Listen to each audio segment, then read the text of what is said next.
Hey everyone, Thordan Smash here, and today we are doing another 14er over at Quandary. With that being said, we are actually going to be talking about new leaks coming to Apex Legends and everything you guys need to know about them. We're also going to go ahead and give out a prestige skin. All you gotta do is like, comment, subscribe. You guys know the drill. But without further ado, let's jump into today's topic. In the next 3 seasons of Apex Legends, we're allegedly getting a Frozen Olympus, a Mad Max-style salvo map, banks you can rob, grenade launchers that will explode your personal friendships, and Revenant's personal cloning dungeon. So yeah, we're going full Black Mirror and Outlands, and honestly, I'm pretty much here for it. We're gonna go ahead and go over a bunch of leaks I received the other day, and well, some of these might actually surprise you and get you pretty hyped. Let's start over with what might be the boldest lore meets gameplay move in Apex history. Olympus is getting teleported to Pagos via the phase driver. Now, if you're new here, the phase driver is that weird zappy loot structure on Olympus that nobody really understands, but everyone still pings. It's basically Apex's answer to what if a microwave had a quantum god complex. In Pagos, that's the frigid planet from, well, Vantage's origin. Cold, isolated, probably smells like abandoned robots and frostbite and probably bats, because like that's kind of Vantage's things. We could see an entirely retextured Olympus with snow effects, ice physics, or phase anomalies. However, it could also just end up being a skybox. That's what they've done before in Olympus, and we'll have to see if it actually, works out. This would be the first time an entire BR map actually gets lore warps into another world. That's no small feat. We did have an Olympus actually teleport in when Alter came in, but nothing really seemed to come with that. Now, we're also going to go ahead and talk about another map, which is Salvo. We're finally going to be going home with Fuse and Maggie to, well, Salvo, which is a chaotic hellscape where diplomacy is just another word for gunfight with extra fire. The leaks suggest this map is about the size of Storm Point or World's Edge from what I was told, which is basically code for you'll be running for 10 minutes until you get third-partied by a guy with a grenade launcher on a bone throne. The map features that were leaked are a Bone Cage Arena POI, a gladiator-style pit that doubles as an arenas map, Gunshot POI, which is basically like Big Mob, but probably less Mad Max cosplay, more black market insanity, a Bank POI, complete with a keycard-based vault system, think vaults from Olympus or World's Edge, but you rob them like in a GTA mission, and Archer grenade launchers, which is something that we've talked about before. Yoro said it's coming to the game in the near future after we got the EPG. Analysis of this is basically that Salvo is more than a new map. It's going to be an ecosystem for more chaotic item-based verticality, which I'm excited about. Bolt suggests more PvE light objectives. We haven't seen that since Storm Point and the Spectres. Bone Cage could possibly imply reusing Arena's assets to test new combat mechanics. And the grenade launcher, it's a hard meta shift that they've been going in that direction, so we'll have to see how that works out. Along with that, there is going to be the Revenant Town Takeover. Let's go ahead and talk about him, or maybe all 57 of him. His alleged town takeover will be a massive facility filled with Revenant bodies. We do know that Revenant's factory is actually on Salvo. They went back there a couple years ago and talked about it in, I believe, the Loba single player thing that you can do in game. Now, along with that, it does look like there is a new LTM in the work called Prop Hunt, which is actually something that was made popular by his Watson and R5 Reloaded. It's a fan service move, probably dropping during a future collection or April Fool's event, and it's Respawn leaning into the community meme meta, which does work, and I am excited to see how this plays. However, I do think they need to give some credit to the R5 devs and, his Watson for popularizing it, or at least popularizing it in Apex Legends.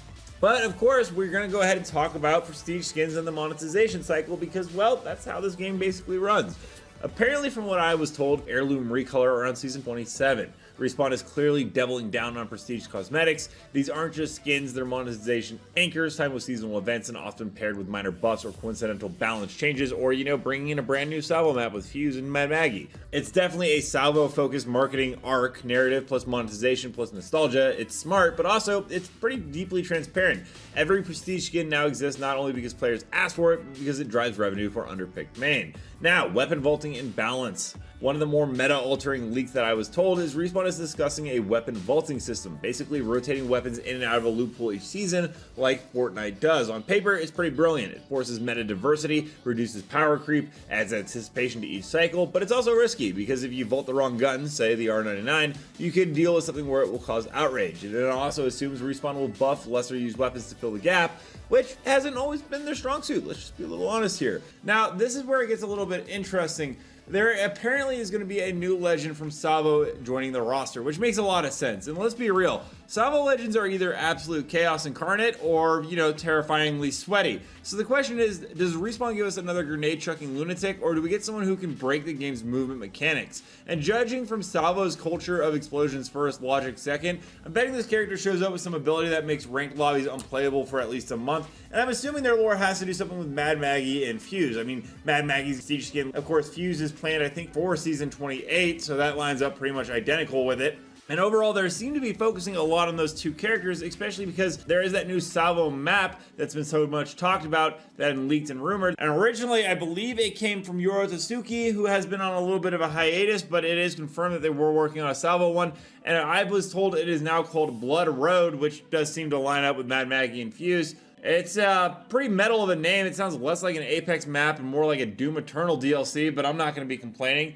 Thematically, it makes sense though. As I said, Salvo has always been portrayed as grimy, industrial, and chaotic. Fuse's lore literally takes place in an underground fight club, so a map called Blood Road, well, I expect some Mad Max style desert wastelands, broken machinery, maybe even gladiator style arenas built into the environment. There was also the talk that there's going to be a Revenant town takeover on that map, the factory where he's, got all those clones of him built. But do keep in mind, the leak did say subject to change, and if there's one thing Respawn delays more than fixing audio, it's maps. So I expect Blood Road to either drop in Season 28 or slide quietly into Season 29 while Respawn tweets about server stability. They are actually still working on another BR map as well that we were told about, we just have no idea about that yet. And now there is also something called a weapons testing ground, and this one's pretty big. It's for elite weapons. Think of them as Respawn's way to beta test crazy weapon ideas before committing them to the full loot pool. Basically, let's throw spaghetti guns at the wall and see what sticks. And we've actually kind of already seen this with the flatline, and then we have the baseball bat, which is a melee powerhouse. There were some stuff talked about, such as a harpoon gun longbow, because sniping was too boring. You can now skewer enemies like shish kebabs. Imagine hitting a headshot and literally dragging someone across the map. Yeah, that sounds balanced, sure. A crossbow bow check, yeah, Respawn saw Fortnite, got jealous, and decided Apex needs silent assassins with explosive tips. If this thing comes with shatter caps again, we're pretty much all doomed, but it also makes sense because there was that Scorpion crossbow found so long ago in the files, and even back a long time ago in Season 9 when the bow check was first teased, it was actually teased as like a crossbow thing. Also, there's something called the double shot alternator, 2 bullets per trigger, but slower fire rate. So basically, Respawn just built a pea shooter shotgun. This kind of reminds me of what they've been testing around with the RE45. This one is pretty insane. Apex's most iconic flex-worthy weapon, the sniper that can one-tag people into uninstalling, is about to become something you find next to a Mozambique and Fragment East. On one hand, it's hilarious. On the other, I can already hear every ranked streamer screaming when 3 people in the lobby land with cravers. The community feedback is also pretty interesting on this one. Respawn's basically crowdsourcing weapon design. If we love it, it stays. If we hate it, it goes into the vault of shame with the select fire receiver. Heirloom recolors are going to be continuing because, well, that's Respawn's easiest way to make $160 if it's not in a milestone event, because you literally just take an existing asset in the game and put some new paint on it. Apparently, Caustic's hammer is next, which is ironic because his current one already looks like he stole it from aisle 5 at Home Depot. But makes sense with his most recent buffs, as he is one of the big points of this season currently. Horizon also has a recolor in the works, but no word on who's first. My money's on Caustic because nothing says spend $170 like a different shade of the hammer you never pull out. Well, what are your guys' thoughts on all the leaks you heard about, and what are you looking forward to coming to Apex Legends next the most? Also, don't forget to check out this video right here where I cover more news on Apex on the daily. And until next time, everyone, keep slamming the Outlands. I'll see you out there.